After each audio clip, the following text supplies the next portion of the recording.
Rolling. So, thanks for sitting down and doing this interview for the Edgewater Historical Society, Dad.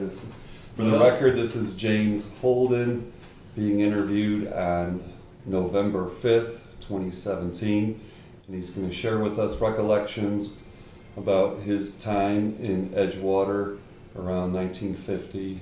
So we'll start off with the general question of how did you come to be spending time in Edgewater back? Well, my first date with my future wife, I kept her out past her curfew, and her mother invited her to find another living arrangement.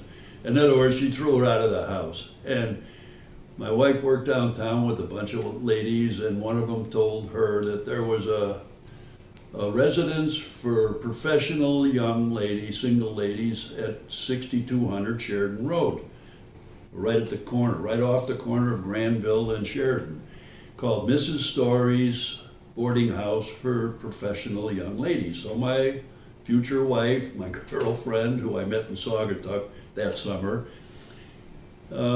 took up residence there.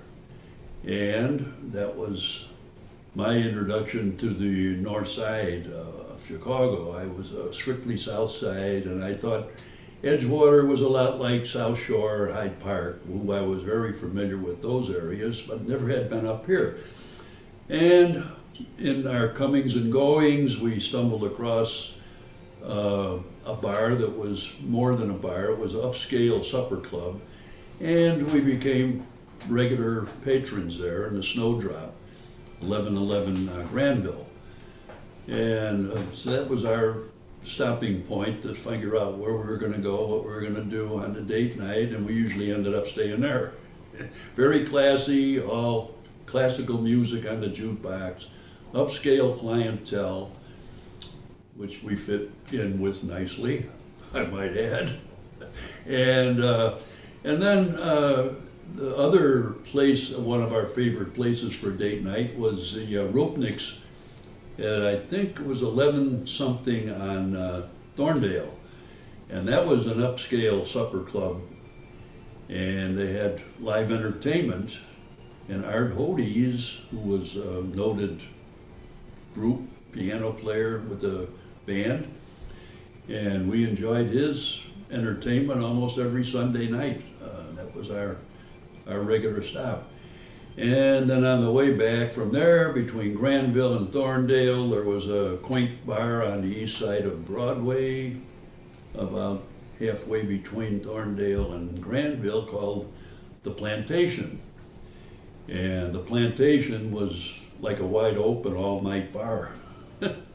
And when we'd close up Rupniks, we'd end up in the Plantation, and then further down the street there was a bar for the neighborhood trade, was called John Brown's. That was on Granville, and I think on the corner was Millionaires Club or Carson's Rib.